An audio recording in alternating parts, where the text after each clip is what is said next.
کہ مجھے تم نے کتنی تکلیف دی ہے, مجھے کتنا دکھ دیا ہے تم نے. یہ ہمارا ایگو ہے, اور جو لوگ اپنے ایگو کا ساتھ دیتے ہیں وہ زندگی میں کبھی بھی کامیاب نہیں ہو سکتے. آپ کے سارے سیشنز میں بہت انجوائے کرتی ہوں, سبحان اللہ. فاطمہ, میں چاہتا ہوں کہ نیکسٹ ویک کا سیشن آپ کنڈکٹ کریں. میں کیسے کر سکتی ہوں عثمان صاحب, آپ کو پتا تو ہے that I am not that much fluent and I still need to work. دیکھیے فاطمہ, میں سمجھتا ہوں کہ آپ اتنی قابل ہیں کہ یہ ذمہ داری اٹھا سکتی ہیں. بالکل پریشان مت ہوں, میرے سامنے 1-2 سیشنز کریں گی, میں موجود ہوں گا. اور بالکل نہ گھبرائیں, بولنا شروع کریں گی, خود بخود فلو آ جائے گا. سچ بولنے میں کبھی ہیزیٹیشن نہیں ہونی چاہیے. ایمان سے بولیں, خود بخود الفاظ آپ کا ساتھ دیں گے, زبان کا ساتھ دیں گے. دل سے بولیں. What you've experienced. Good, good. I look forward to it.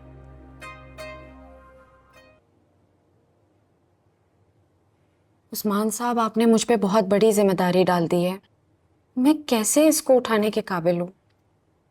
میں نے نہیں, اللہ کے حکم سے میرے دل میں ڈالی گئی ہے, اور ابھی سے نہیں, کافی عرصے سے. لیکن میں کیسے کسی کی رہنمائی کر سکتی ہوں؟ مجھے تو ابھی تک خود بہت سی چیزوں میں اصلاح کی ضرورت ہے. فاطمہ, اصلاح کی تو ہم سب کو ضرورت ہے. یہ سفر تو مرتے دم تک جاری رہے گا. اللہ نے جو سمجھ بوجھ آپ کو دی ہے, میرے پاس تو اس کا 5% بھی نہیں ہے.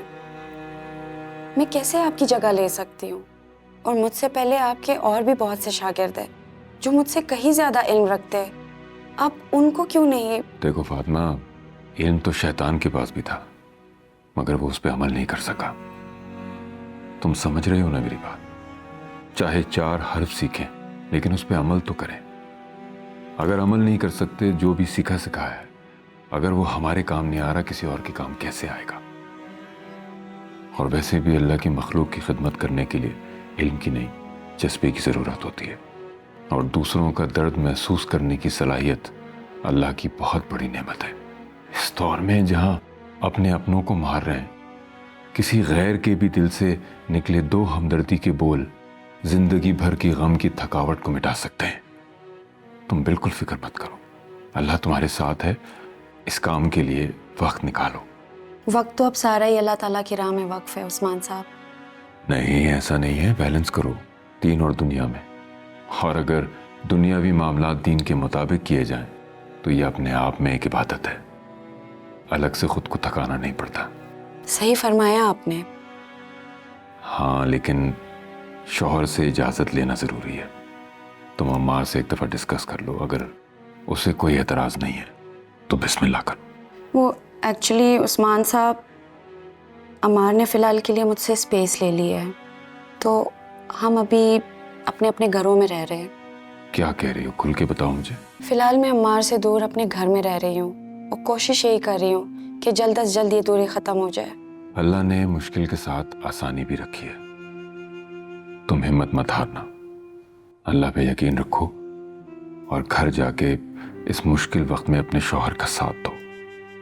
اور جب بھی نماز پڑھو تو اپنے سسرال, اپنے شوہر کے لیے, اپنے گھر کے لیے دعا مانگو کہ اللہ تعالیٰ تمہارے لیے آسانیاں کرے, اور جو بھی مس انڈرسٹینڈنگز ان کو دور کرے, اور تمہارے گھر میں پھر سے رحمتیں اور برکتیں ہوں. عثمان صاحب, ہمیشہ آپ کی باتیں سن کے دل کو سکون سا مل جاتا ہے. تھینک یو سو مچ. اور اب مجھے سمجھ آ رہا ہے کہ میں نے کرنا کیا ہے. ہر کام جو صبر کے ساتھ اس کے احکام کی مدد لے کے کیا جائے گا, بڑے بڑے مسئلے آسانی سے ٹھیک ہو جاتے ہیں اگر اس کی برکت. Good morning. عمار بھی اٹھ گیا؟ نہیں, وہ ابھی تک نہیں اٹھا. اور Maira, ready for your big day? Yes I am. آپ کا آرڈر تھا, کہاں ڈال سکتی تھی میں؟ Good girl. اور سنو, تمہیں جس چیز کی بھی ضرورت ہو, آئی ایم جسٹ 1 کال اوے. اور راہیل بھی آج سے تمہیں جوائن کر رہا ہے.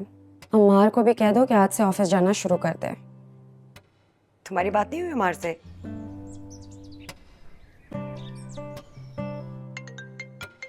Excuse me. السلام علیکم عثمان صاحب. وعلیکم السلام فاطمہ, کیسی ہو؟ گھر پر ہو؟ جی, میں اپنے گھر میں ہوں. ماشاء اللہ ماشاء اللہ, خوش رہو. بس اپنی نئی ذمہ داریاں نہ بھول جانا. کہیں ایسا نہ ہو کہ اپنے گھر اور شادی شدہ زندگی میں مگن ہو کے تم ان ذمہ داریوں کو بھول جاؤ جو